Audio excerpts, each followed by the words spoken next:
I'm a professional coffee snob. According to a former roommate of ours, you were a professional magician.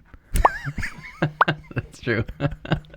There was a roommate that we had who thought he had heard wrong that you and another roommate were professional magicians, not professional musicians. Yeah, I think he knew that we were musicians, but he didn't know the word musician. I think that was actually yeah, that's fair enough. Because he definitely saw us playing music before he said, "Man, you guys are great magicians." That's great. Well, that's a great intro. Welcome to the Josh Brooks podcast. I'm here with Albert Keever. Albert Keever hails from the longest of islands in New York. It is affectionately known as Long Island. It is Long Island. Now, for a professional musician and part-time magician, you don't professionally do a lot of work related to that primarily, right? I don't. No, I work in healthcare, which yeah, I mean, pretty much speaks for itself, right? You get a music degree and you work in the operating room. Yeah. Do I need to fill in the blanks there? Yeah. I got into healthcare in kind of a backdoor kind of a way.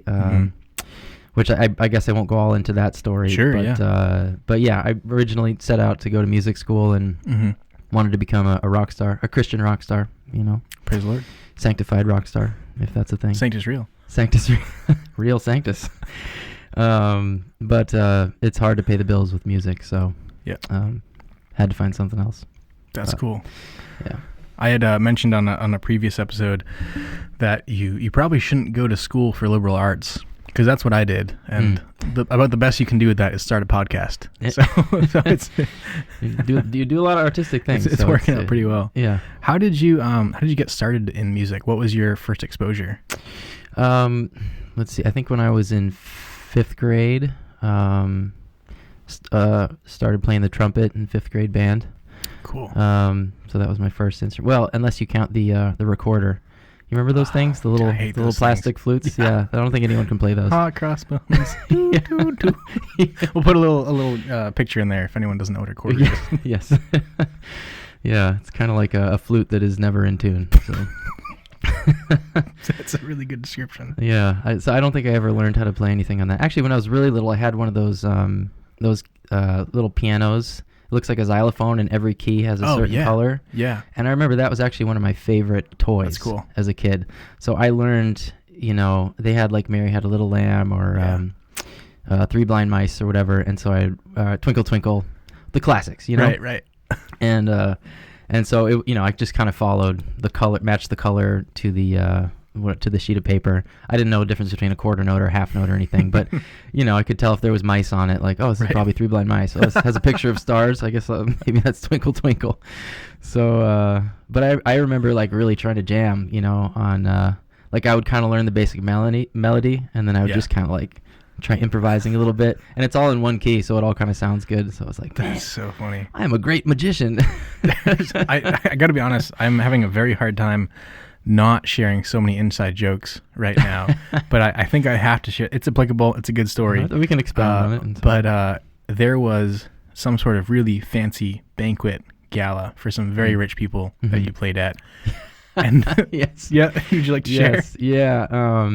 Yeah. This was many years later when I was in college, and I left the children's xylophone behind. But yeah, I was playing guitar, and a friend of mine was playing mandolin.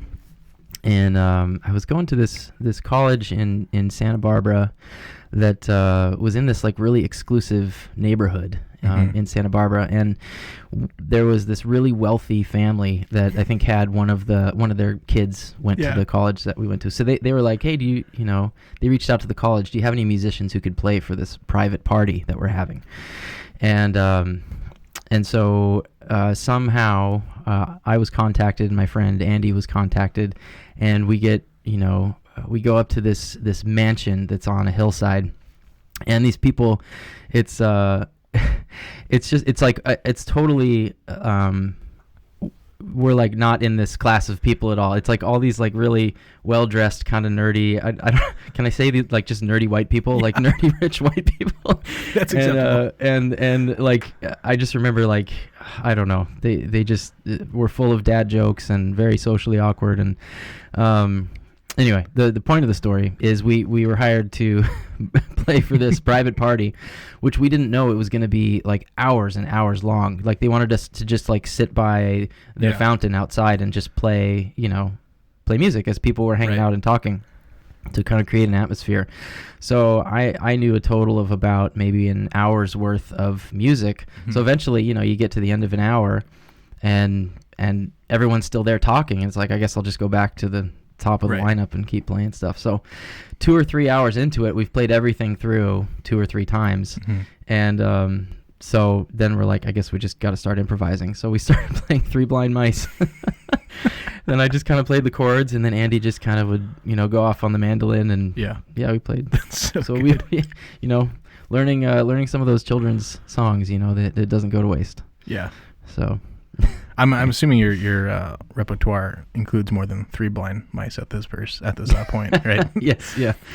I kept learning after that. So how many you released a few songs not too long ago, and you've released a few albums. But what is your, I don't know what they call it, like all the songs that an artist has written is called a collection, repertoire. Maybe? Yeah, maybe? I guess so. Or that would be songs you can play. I don't know. Like which this is something interesting we can talk about later. There are musicians who are selling their entire catalog and cashing out right now, catalog, and selling the right to it. Okay, so catalog. is that it? Yeah. So in your catalog, that took a long time to find that word. How many albums have you written? How many singles? How many songs? If you could put a number to it. Let's see. Well, as far as songs that I have like produced in the studio, I put out a album with 9 songs in 2017.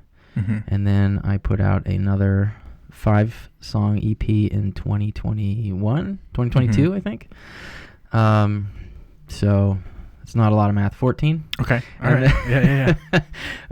And then I guess I have others that I, while I was in music school, I would work in the studios there. So I have other recordings that I've never released. Oh, actually, when I was in my early 20s, a good friend of mine sponsored me to go to studio and record some songs. So I think there was 10 or 11 songs on that. But those are in a forgotten archive. Those are like, you got to be in my inner circle to ever hear those.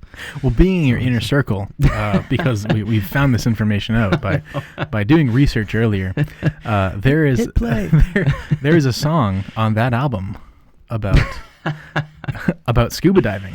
There is. Yeah. So there are a lot of really heartfelt, incredible songs on that where you pour your heart out, and sometimes you write music and you put all your heart into these songs, and you really search the depths of your soul for words, especially in a way that worships God. And then everyone just asks, play the scuba diving song. Like, does that bother you at all? I know Billy Joel has expressed he hates playing Piano Man, but he has to do it every show. You're right. That's the one that everyone knows. That's a great that is a great observation. I was saying to you earlier, I am someone who I think writes with my emotions. So once in a while I'll get some silly idea and just to do something kind of gimmicky, and usually it doesn't wind up turning into a song. But this one song called the Scuba Song, it's right in the middle of my first album. There's all these emotional songs about dealing with life and trying to find God, trying to figure out who I am.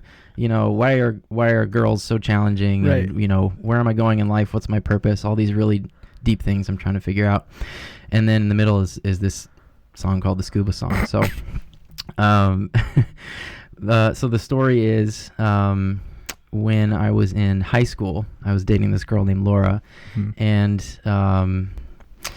let's see. So where should I start? My parents, they would often go to, they would shop at Costco. They're regular Costco shoppers, family of 6. So frequent Costco shoppers. And occasionally they would just come home with random stuff that, you know how Right. Costco is. You have a Costco membership? We don't have any Costco in Maine, but I've been to them before. I've heard they're incredible. Okay, it's probably for the best.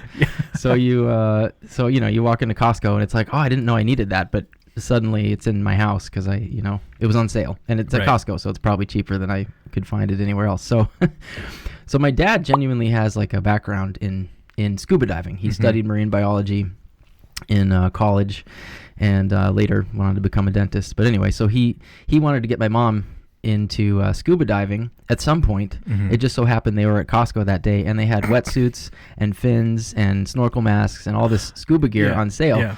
So no real plan of we're gonna go take lessons. We're gonna now is the time. Now is the season when we're gonna get you, Lynn Keever, into scuba diving. But the scuba gear was on sale, so they brought it home. Yeah. And since this was an unplanned event, they didn't know where to put the scuba gear, so they put it in our pantry, which we had a nice walk-in pantry, and which for about 6 months served as a storage closet for this scuba gear too, because you get most of the stuff you get from Costco is like snacks and soda and cereal, and so Right. you bring that all into the pantry, and it's like you got the scuba gear slung over your shoulder, so somehow that gets hung up on the wall on a tack or a nail or something in there. And I think the plan was we're going to move it to the garage or somewhere else, but Sure. it just never made it out of the pantry. It's so bad. So so my girlfriend just gave me the hardest time, about it. And I guess I could have done something about it, but we decided to just kind of laugh about the fact that there was always scuba gear in my pantry. So Yeah. eventually it became, an inside joke between us. So I wrote this love song about scuba diving, for her, which was kind of, it was just a silly thing. But of course, and it's the most requested song from that album, as you put it. So Yeah, it's just it's funny. Like even as a pastor and a public speaker, like I'll say things, I'll pour my heart out, and maybe sometimes I think I'm even speaking prophetic things that God has given me specifically, and the people that people remember, like, really, that's what you remembered from that sermon that I poured my heart out for 30-40 minutes, and you remember the story about The I little ate too many joke you tacos made. or something. Yeah, yeah, exactly.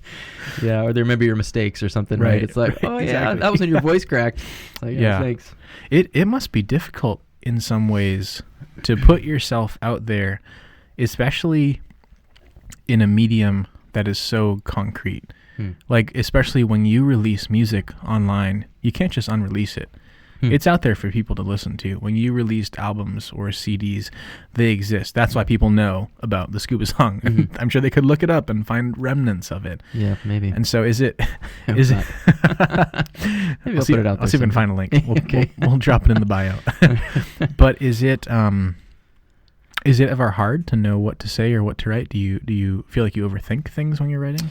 Maybe for that reason, I do tend to agonize when I write. And I surprisingly, I think different from a lot of songwriters that I've talked to, I'm not usually as concerned about the lyrics. I think a lot of people are like, oh, the lyrics, I feel awkward Sure. about something I said. There are some cringy things that I've written in songs that I'm like, I wish I'd put that differently, or it doesn't quite fit, But I'm always more interested in kind of the production. I really love...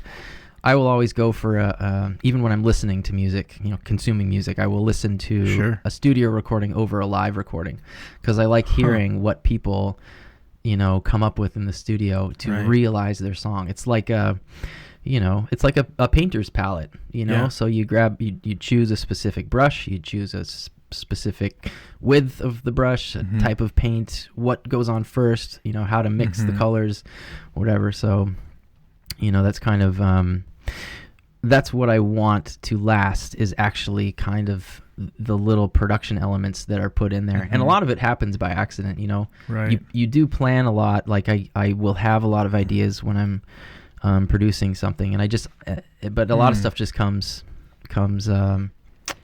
just by accident, by serendipitously, so to speak. But that's like the kind of like ear candy stuff that you love to hear. When I was in high school, my favorite band was probably Dave Matthews Band. And if you can get over his voice, people either love him or hate him. But he did have some of the most phenomenal musicians in his band. And so it's the type of thing where they didn't do a lot of there wasn't a lot of forethought in the production. I think they would just go in there and jam because they were all so good. It was like, just do a couple of takes, and we'll just keep the best one. That's cool. So there's all these elements in there, which I think a lot of them, I could be wrong. Sorry, Dave Matthews, if you ever hear this podcast. He totally watches our podcast. He probably does. But yeah, I just always liked, hearing kind of the little things that kind of pop in and out, like that.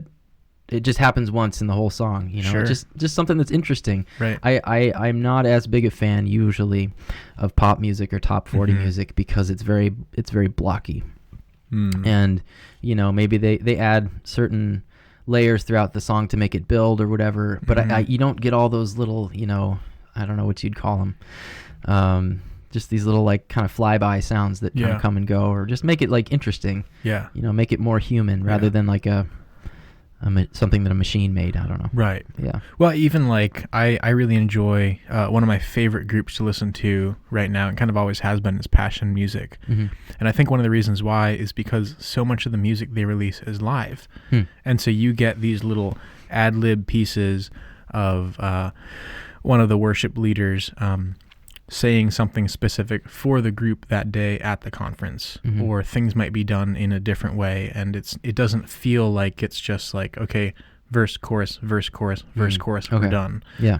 There's things in there that you get to appreciate. And then it's interesting sometimes, like you may have done this as a worship leader or in previous years, where you hear, I don't know, some song, I can't think of one right now, but the leader says, they ad-lib some line like, sing with us, church. Come on, church. And then, sing along. Right. Yeah. And then they're always Australian on the live albums. Everyone's waiting for you to sing that, like when you sing it at church, and so then you say it, but you feel kind of stupid because you're like, this is not genuine. I have to say it because everyone's expecting it, right? But it's not for me to say, right?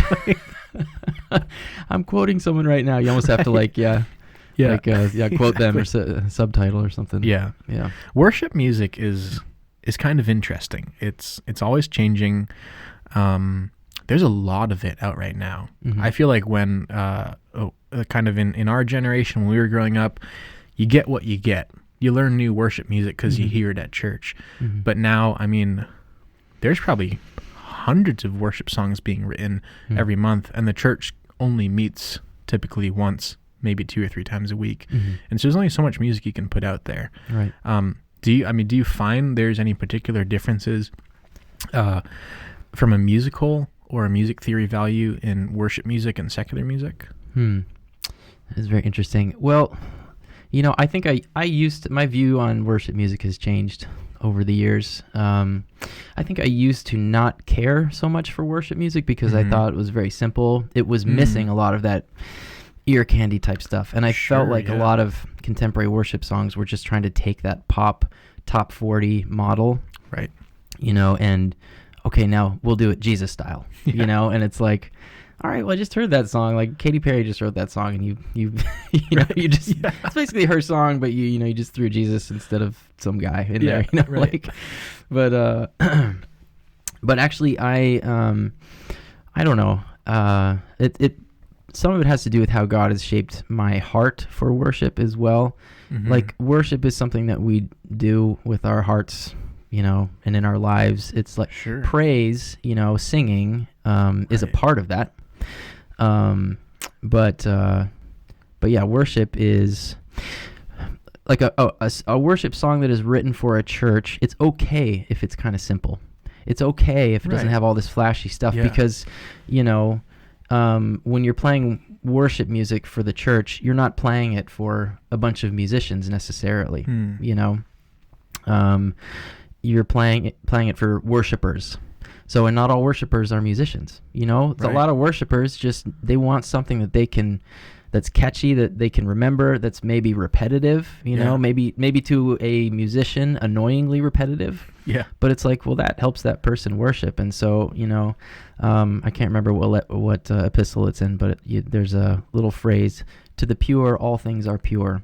And so, if your heart is pure before the Lord, you should be able to enjoy a worship song that's very simple, or like a really, maybe a more emotional, personal song, that is a worship song, or you know what, even a secular song, you can appreciate the beauty of how it's constructed, or the the thought behind the person's lyrics and what they're writing, the creativity that God gave them to put these words together. And you can even glean from it, like a secular song, incorporate something into your own music. So I don't remember what the original question was, but I think you answered it pretty well. But just if there's specific differences between worship music and secular music besides the direct goal of glorifying God. Oh, right, yeah. I don't know. I mean, on the whole, I think for a long time you just found more interesting music in the secular world. But with social media and YouTube and people, it's just easier to build a home studio. Gear is cheaper. People are making their own music at home. I did it. A studio. I mean, it's a pretty professional studio you got here. No one knows that we're in a basement. Yeah. Well, now they do. But. No one knows we're in a bunker with 100 years worth of food and we're locked in here. 100 feet underground. Help. Surprise. Yeah. But what was I saying? Something about... I don't know. Yeah, something about... I don't... Oh, just that I think worship used to have to cater to this mainstream feel, because that's how the record labels, the few Christian record labels, were marketing it, But now, it's much easier to be a recording artist. That's a really good point. And put your music out there the way that you want it to, right? And I don't make any money off of my music. But I would love to make money off of my music. Sure. Please download my albums. Link right here. Yeah, right there somewhere. But yeah, so I can put, I have a day job, and I use my money to, I can pour it into the work, and I can put the music out there the way that I feel good about. I don't have to worry about what a label says, or conform to some template of what Christian worship is supposed to be like. And it doesn't have to be for worship either. I mean, but most of my songs, I don't know that they would fit well in a church setting, just because I like to incorporate elements that are more, I don't know, they would be challenging to sing, like they work for my specific range and how I sing, but it's not meant to be something that anyone in the church can sing. I didn't write it so that we could all sing it together. It's something that just feels good for me to sing. Right. Yeah. I don't know if that makes sense, but no, I think that totally makes sense. I think there's also a big difference between Christian music or generic music that glorifies God and then corporate worship music. There are a lot of worship songs that are really worshipful, but they're not good for corporate worship. Yeah. And I think he really hit a chord as well when you said, even in music secular, right? Yeah. Even in secular music, you can find things that are mirroring God's image and his story. And you can even use secular music to become closer to God. I had mentioned earlier, for whatever reason, I don't know why, for the past couple days I've been on a Led Zeppelin and the Who binge. And some of their songs we should definitely not sing at church. In fact, probably all their songs we shouldn't sing at church. Right. I would probably lose my job. But I was outside listening to Led Zeppelin, don't remember which song it was, and it was playing in the background, and I don't even know what it was saying, but then God got my attention. I was just in awe of everything that he was doing in my life and how he's blessed me. Wow. And Led Zeppelin was just the background to that. I wasn't meditating on the lyrics. I wasn't meditating on the melody or no drugs whatever. Involved, right? Right. Yeah. I wasn't doing drugs. Only Tylenol. But I was just sitting there, and did that moment glorify God? Yes, I believe it did. To the pure, all things are pure. Yeah. And was Led Zeppelin a part of it? A very small part, albeit. But yeah, it was. Yeah, right. I think, too, we get caught up a lot in, well, not we, because I have never talked to a music label. But sometimes Christian artists can get caught up in the machine that is the music industry. Yeah. And you had mentioned something with people being able to build a home studio or record music on their MacBook Pro. One of the biggest things that controlled what Christian artists produced back in the day was Christian radio, because Christian radio was funded by middle-aged women. And so they didn't necessarily want nothing against middle-aged women. As long as they're wearing head coverings. That's right. But they didn't want to hear newer sounding worship music, so it wouldn't get radio time. Yeah. But kidding, now, by the way. Kidding about the head coverings comment. We'll put a disclosure. Just so everyone knows. Yeah. Insert joke here. Yeah, exactly. But now anyone can release their music, and they can do it for free. I can put all my dangerous thoughts on YouTube, and I haven't been kicked off yet, and I can do it for free. Dangerous thoughts. But at a certain You're point, microaggressing me right now. Yeah. I don't like how this feels. Are you offended? Canceled. The rise and fall of the Josh Brooks podcast. I can't leave. I'm in a bunker. So. But there was a machine that said you can do this and you can't do that. Yeah. And all songs need to be easy to sing, and all songs need to have a bridge that goes this way, and all songs need to be written this way. But now people are free to write and release music as they choose, and so perhaps that's changed what used to be different in some of the Christian music industry. Of course, some secular labels operate in the same way, but right. Yeah. Yeah, I think it's overall a good thing, that more more music is available for people to listen to, because sometimes sometimes you can listen. I'll listen to a worship song that's kind of mainstream, and I'm like, I don't feel the heart in this. I hear I hear that it conforms to, it follows the same. What's the word I'm looking for? Like the structure? Yeah, kind of like the same model, I guess. Yeah, okay, structure, whatever. Yeah. We got to take a break for a commercial because my heater the just heater turned is on. Okay. Yeah. I don't think that'll make any noise. I'm like, Yeah.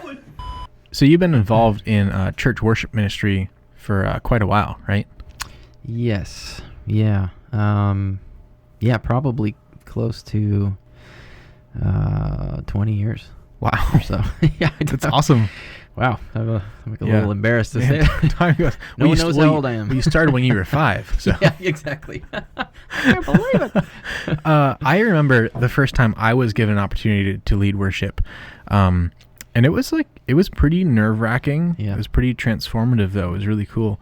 Do you remember a specific time or a specific ministry that you started in? I don't know if I remember the first time someone asked me to lead worship, but I do remember helping out when I was at that college where I played at that private party. Yeah. It was a Christian college, and so they asked me to help out with their chapel services once in a while, and I wasn't leading. I was just either playing guitar or singing. So, and I remember it was really uncomfortable. I definitely didn't like playing guitar without singing. I wouldn't say I'm really a guitar player, so I think I'm suited better. Just the ways that God has particularly gifted me is to just be able to play and sing and talk at the same time. So but I guess what you had asked earlier about I don't know, you said something about any advice or what thoughts on worship. Sure, leading. And I guess the thing that came to my mind immediately was if you're interested in worship ministry, it's just not about you. And that's really good. And that's not just like an ism, like a Christianism. Yeah, every leader knows that their role is not about them, but really and truly, you talked about being kind of nervous, and I didn't like playing worship for the first few years that I did it. I loved going in my room and playing guitar and singing, writing songs. I loved it when there was like a open mic or something and I got to play, and share my songs. But I didn't necessarily like worship. I didn't like the pressure of it, and I just I don't know. I think maybe it just had a different feel than just performing my songs. It was like it just, I think you feel really self-conscious when you start out as a worship leader. Part of that is immaturity as a person. If you're a young person getting into worship leading, you just we're just much more aware of ourselves, and self-conscious and stuff. And Yeah. But also as a musician, as you get better and you learn more songs, you get better at your instrument. You get better at singing. You know when to breathe. It just, you don't think about it as much in a practical way, Right. just because you have been doing it longer. So. Yeah. I mean, there's plenty of times I get up and I don't feel particularly spiritual when I'm leading worship that day, but I can do it. And I don't feel so self-conscious because I've just been doing it for so long. Right. So, I mean, in that sense, I also do have to remind myself to be spiritually prepared, because it is Sure. it is an act of service. We went to a good church together in Boston for a long time. Yeah. And the pastor there, Steve, I think he really taught us in little ways to minister to as many people in one worship set as possible. So we'd have a couple of songs where everyone would stand, and then if people were tired or they, couldn't see because they had to sit and the people in front of them were standing, he'd say, okay, now Sure. let's sit down for a couple of songs. And then we'll stand up again at the end, to give, just if you want to be more free, stand up, Right. He would say, it really bothered me, I remember, because I'm just such a feeler, and it's like, I'm just not feeling, any of these songs that you want me to do. I just, Right. and it's not going to be genuine, but it's like, it's not about me, and so he would want, why don't we play something that's like more of a hymn? Why don't we play something that's a little bit more of an emotional song with some space? And then the big things, which I was not very, very interested in doing, was like the fast songs. He's like, and we got to get some just kind of like fast, like, yeah. which to me, I just think of like, cheesy 90s Vineyard, like fast, like just, I don't know. I don't know how to describe it. Just tambourines and flowy dresses and Yeah.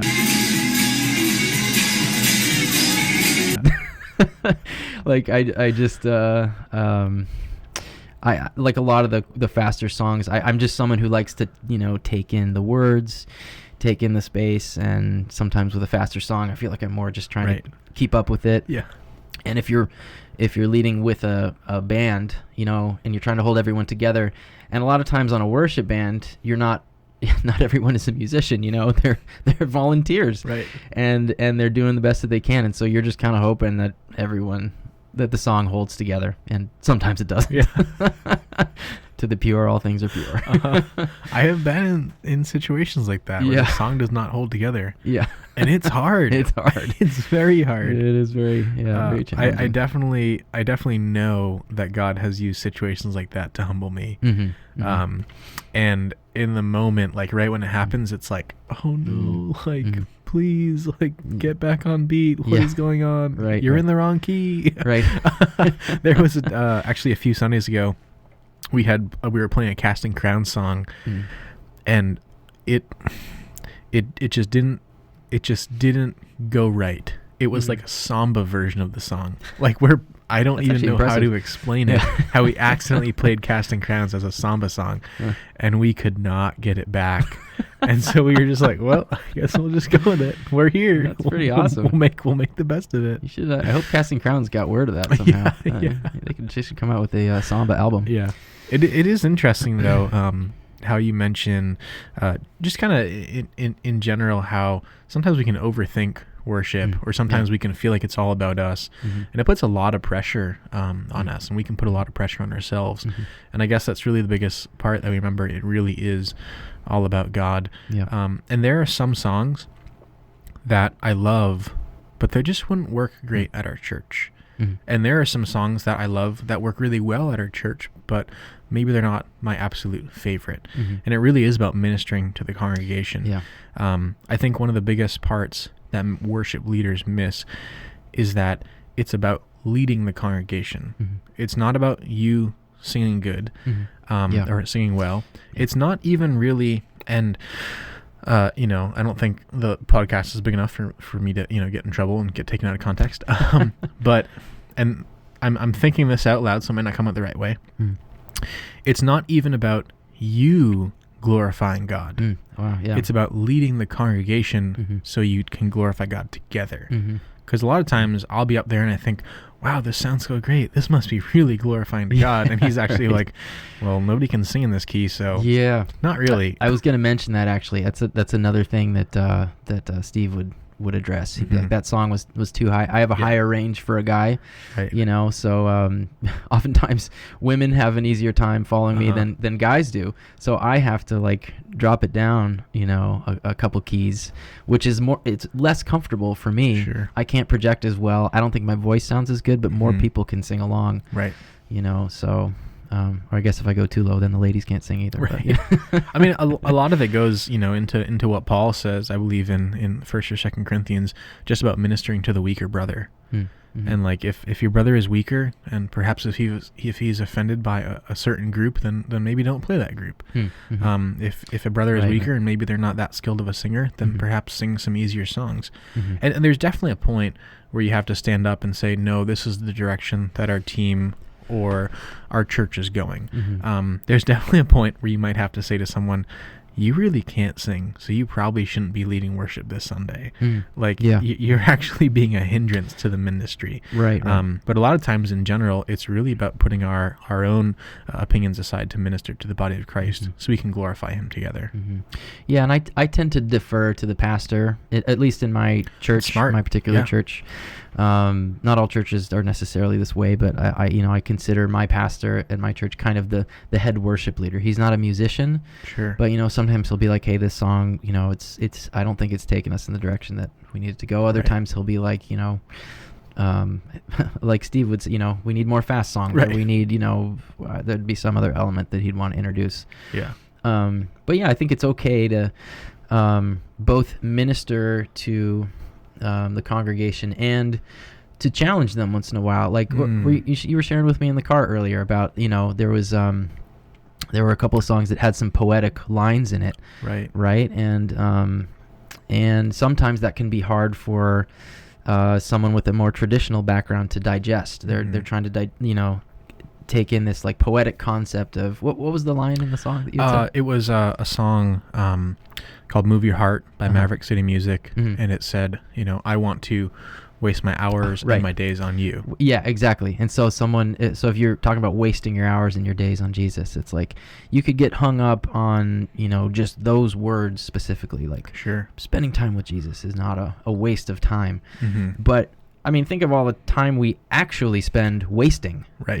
just looking at our phones or, sitting around on the couch or, just like we actually do waste a lot of time. Right. Imagine if you just took all of that sort of, very, I don't want to call it like holy, like that very protected personal time that we all kind of Mhm.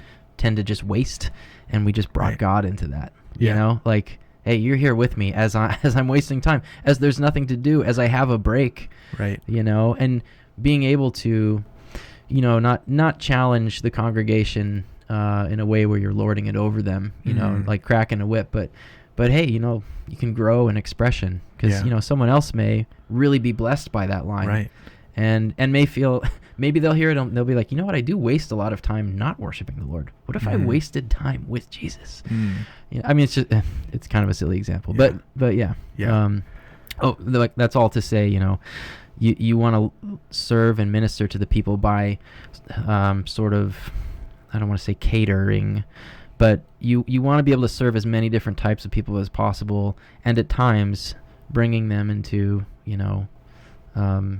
it doesn't mean at the expense of never doing something new. Mhm. If the Lord is moving in that way, Mm. so as long as it's not heretical, obviously, Sure. like, Yeah. I don't know. I think, man, I just, I, like you had said, a lot of your thoughts on worship music have changed over the years. And a lot of my thoughts on worship music and leadership, and even the way the church operates, has changed a lot over the years.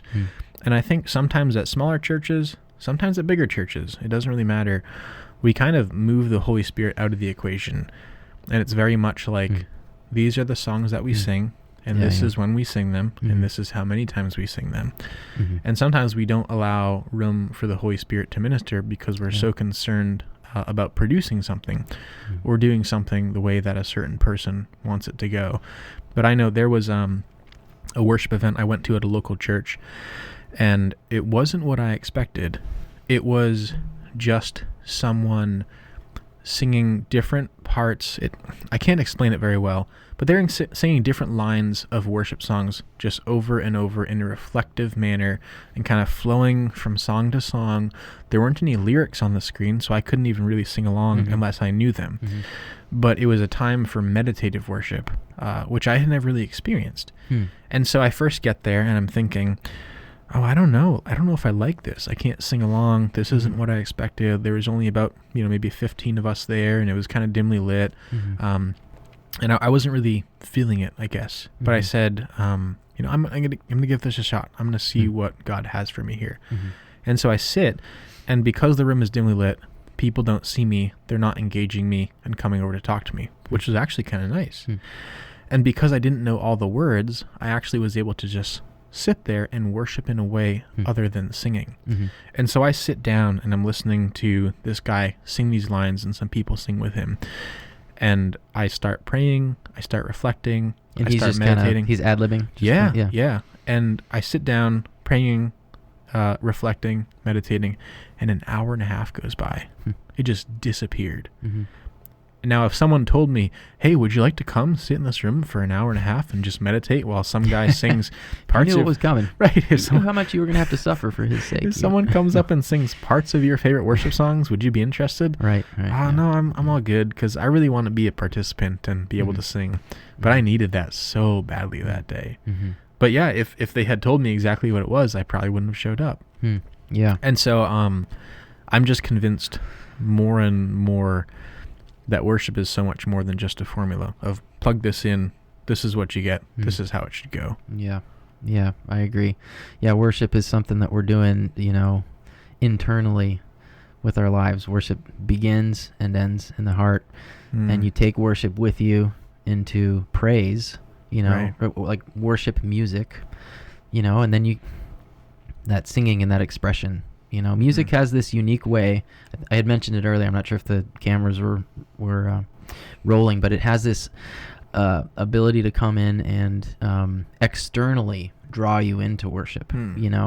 So it's just like, what does music do? It doesn't build anything. It doesn't feed us. Right. It doesn't help us breathe. But it's something that God put in the world and gave to us to touch our hearts. Yeah. It does it in a unique way, that maybe a conversation can't, Right.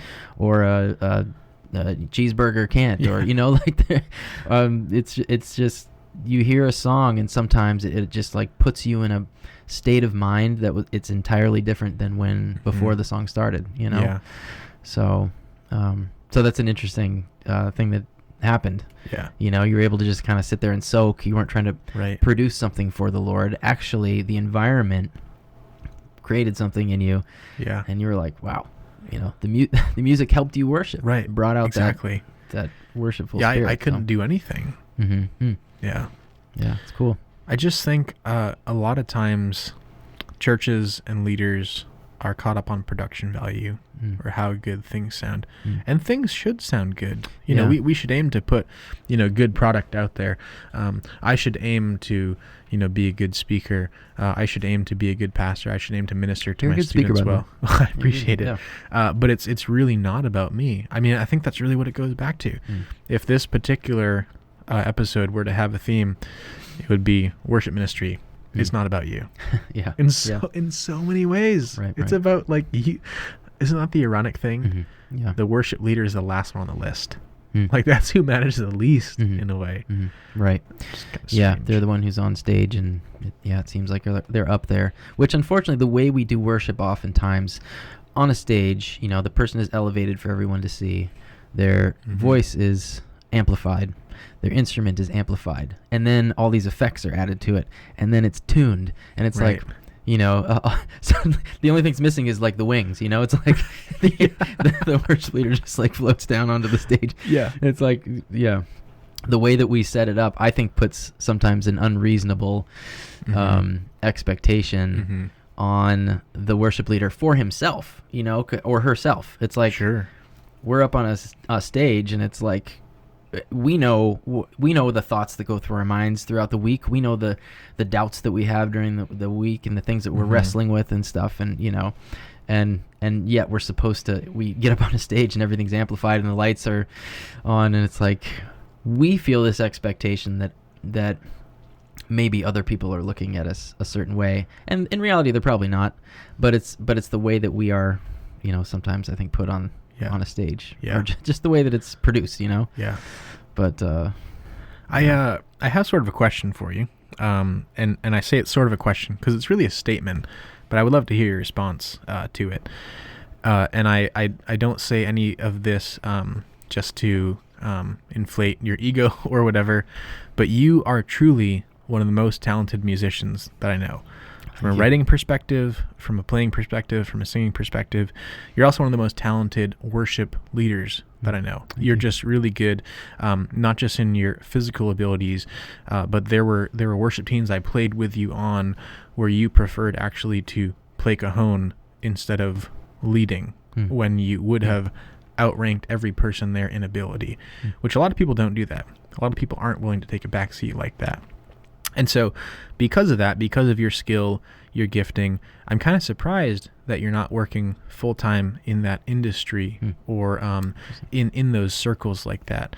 And so is there a particular reason why do you feel called to that specifically? I know people ask me sometimes, so when are you going to be a head pastor? Or when are you going to be a real pastor? Right. And my answer usually is, I don't want to be a head pastor or a real pastor. I like this. I like what I get to do. And so I'm just wondering, is there a thought process? Is there a plan? Are you going to, join some mega church tomorrow and be their front man? Yeah. No, I there's a lot there. But I was talking with someone today. I think it was Tony when we were in the car, but just worship is something. Yeah, he was talking about, he does stuff with video production, and I do stuff with music, and there, over time, there has developed this sense of wonder over my own giftings, and I do want to say, thank you for the nice things you said, but really and truly, all glory to God, not some spiritual statement. It's just, I am who I am by the grace of God, and any gifts that I am predisposed to, that was his idea. He knit me together in my mother's womb. And so as I will listen to my own albums and my own music sometimes, sure, I can have the same sense of wonder as listening to, a different artist. It's like, Lord, how did you do that? I don't even know how I would do that song again. I don't even know how. I don't remember how I wrote it. I don't know if I could even write another song again. Yeah. And so I guess. I guess just being able to worship the Lord for the gifts that He's given you, and I think that's something that comes with time spent with the Lord. You just everything you kind of see as being His handiwork instead of your own. And I don't think that really is something that we can even choose to realize. I think just over time, as you walk with God, He just grows you. I don't know. I'm kind of running out of thoughts here. But what was something else that you had said? Just I don't know. I guess I just want to hear your heart or your thoughts on that specifically. I mean, you mentioned, I'm sorry, you mentioned like worship lead, like, do I have aspirations? Yeah. Or do you feel specifically called to not work in a church or be a worship leader? Well, I like that I don't earn a paycheck for worship. I don't really have aspirations to be a worship leader and make money doing it and make it a profession. Sure. That's just me. I don't have a problem with someone who works full time and, is a music director at a church. Maybe the Lord will call me to do something like that someday. I just really enjoy being able to worship from the heart and not feel like I'm doing it to keep a paycheck or,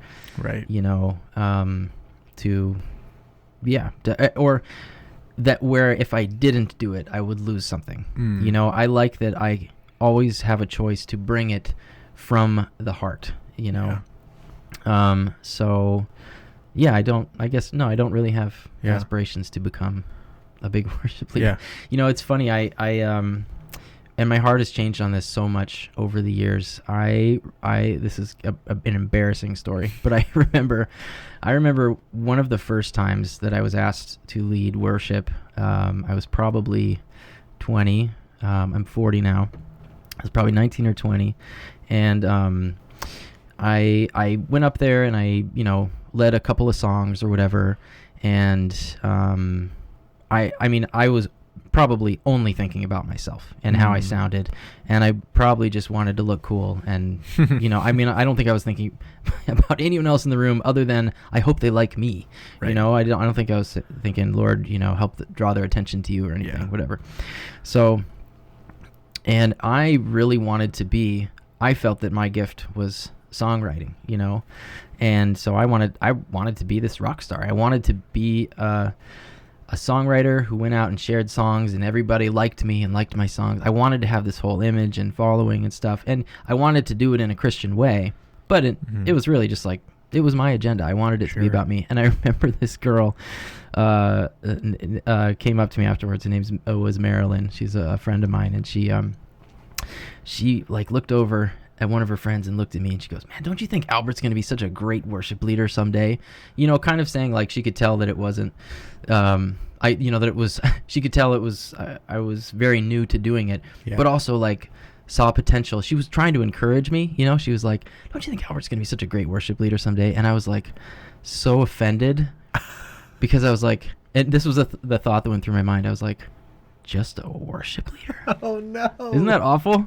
I am so embarrassed to even share that story because I was, you know, in my mind, it was like worship leaders were here, you know, and like rock stars were rock stars. Right. And I was like, I don't want to just be a worship leader. Yeah. But my heart is just totally changed through many, many humblings, you know. That's incredible. There's nothing about, I almost don't want to ever be, you know, on a big stage or be too important because I just know how faulted I am. Sure. And I don't ever want to get into a space where I feel like I'm really something or I have anything over anyone else, you know. Yeah. I always remember the parable of the Pharisee and the tax collector, and they both go into the temple, right? And the Pharisee says, I thank you, God, that I'm not like other men. I tithe of all that I get, you know, I pray, I fast twice a week or whatever he says. And the tax collector stands in the back, you know, beating his chest, and he's saying, "Lord, have mercy on me, a sinner." He doesn't even look up at the altar, you know, and Jesus says that's the guy who went home justified. So if I ever start getting a spirit of, "Lord, I thank you that I'm not like other men," you know, just worship leaders, right? or just congregants, you know, Yeah. Heaven forbid. I know I don't even worship lead, and I just sing from the congregation, you know. But seriously, like that was, you know, man has in his heart, you know, there's a pull to become God for yourself and to usurp the throne, and we have to fight that, you know. We have to, what does it say about Jesus? Though he was God, he made himself a slave, you know, even though he had all of heaven and earth and the spiritual realm at his disposal, you know, he made himself nothing. Yeah. And so if he had to do it, you know, I have to do it. So I have a sinful nature, and I'm very happy and I feel safe being someone who is just, when I am called upon to serve, I can do it. But if I have to make it something where it's Albert's big worship team event, you know, and bright lights or whatever, then it's, then I think I'm just putting myself more at risk for getting proud. Yeah. You know, and when you get proud, what's the proverb? Pride comes before a fall. Right. So yeah. Yeah. Yeah. I think that's really great perspective to have, and I don't think you should feel bad about having that perspective at all. I think everything you said doesn't do any insult or disservice to paid worship leaders. I don't think I don't think at all. And the reason why I believe that is because there are so many people in youth ministry that aren't pastors or aren't paid who can actually reach students in different ways, and sometimes a lot better ways than I can. Like, I can only reach so many students, and I can only reach them in certain ways. But people who work with parachurch ministries and sports ministries and work at camps, and even people who are just attending a local church, who care about the students, who aren't even youth leaders, can reach kids in a way that might be more genuine than I can, because they just have those opportunities. And so I think it's incredible that you're able to recognize that, and recognize that this is where God wants you, because a lot of people would probably say it is about me, and I'm going to see how far I can get and how far I can push this. Yeah, and again, all glory to God, because I genuinely want to be there. It's been through many humblings of me getting proud, and then I fall, and sometimes I've fallen quite publicly, and it's like I don't want to get proud. I'm afraid to get proud. I'm genuinely fearful of getting too proud and walking away from the Lord. And I thank God for that. Yeah. Praise the Lord. In Psalm 119, I think it says, in faithfulness, God has afflicted me. Once I went astray, but now I keep your word. Yeah. So that fear of getting proud and falling, it's a gift from God. It keeps me close to him. That's so good. So, yeah. It's so I can't even claim credit for that. Just yeah, that's a great place to be. To be honest, if there were people, more people in ministry that had that perspective, we'd be a lot better off. I did want to say too, just you mentioned, of course, no disrespect to paid worship leaders. A paid worship leader has much more of an opportunity to fully devote, their time and their heart to a music ministry, and have something that's much more organized and well put together.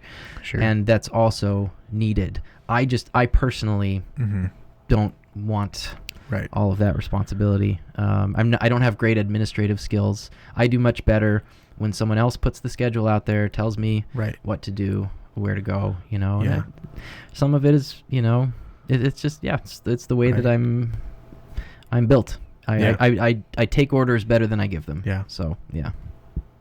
That's awesome. Yeah. Well, thank you so much for coming on today. I appreciate you. Thank you so taking much the time to be me. here. You have a lot of incredible things to share. I'd love to have you on again sometime. Just so many really great things to talk about. And so we're going to take a little break here and actually hear some of your music, live music, not from a CD. Okay. But again, they're available here. All right. No Scuba song. We're not playing Scuba song. Yeah, okay. All right. We rolling? Yeah. Okay. Well, okay. This is a song called Heart Back Home.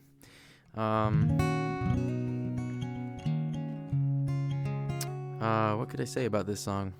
This song is just kind of about how the world and our own desires tend to draw us away from the Lord. And so, we were talking earlier about how worship begins and ends internally in our hearts and our inside world.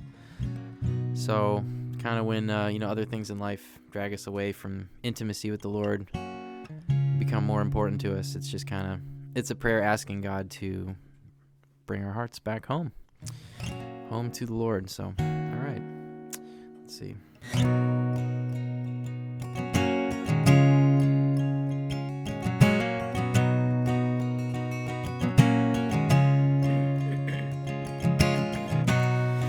I've been the one who's walked in your freedom, and I know what it's like to be held by your grace. But today I feel so far away from the way it used to be. Can you take me back? I wanna go back, because I need it, and I feel it. The hold of this world is pulling me farther from you. I'm calling on your mighty name. Whoa, can you hear me say, I'm slipping and I need your grace to bring my heart back home. I'm calling on your mighty name.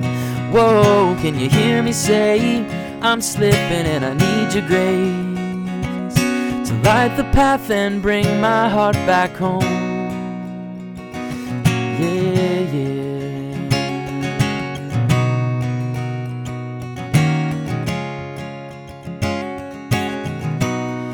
my mind is divided, and I'm tossed by the waves as each one breaks. I am drifting away, and it's carried me so far away from where I used to be. Can you take me back? I wanna go back, because I need it, and I feel it. When my heart is weak and there's nothing else I can do, I'm calling on your mighty name. Whoa, can you hear me say, I'm slipping and I need your grace to bring my heart back home. I'm calling on your mighty name. Whoa, can you hear me say, I'm slipping and I need your grace to light the path and bring my heart back home.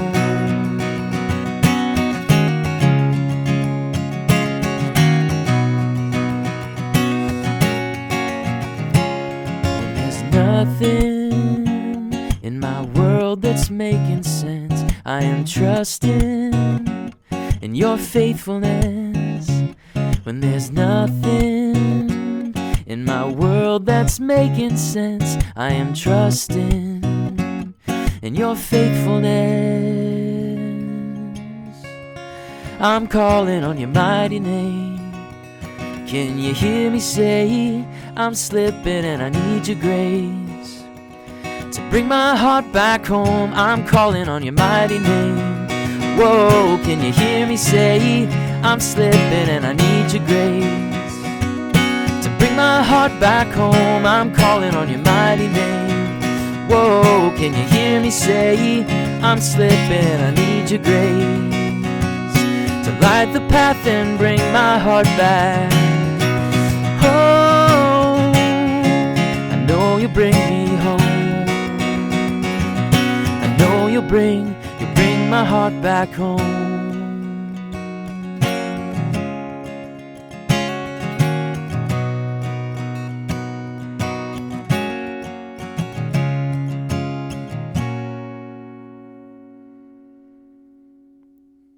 I would say go to albertkiefer.com, but it's like 2 years outdated, so just you'll have to look up Albert Kiefer on just look Albert Kiefer on Spotify or Apple Music, Amazon, YouTube. It's on the CD Baby. I don't know if I'm on CD Baby. Maybe the Scuba song is on there.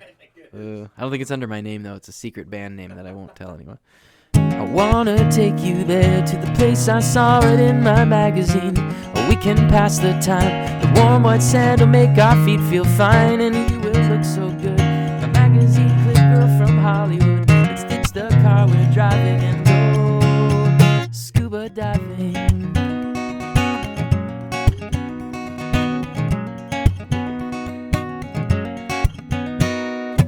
Strapping my fins on tight, laughing loud with all my might. You've got those things on backwards, silly head. Hey, pretty girl, come laugh with me.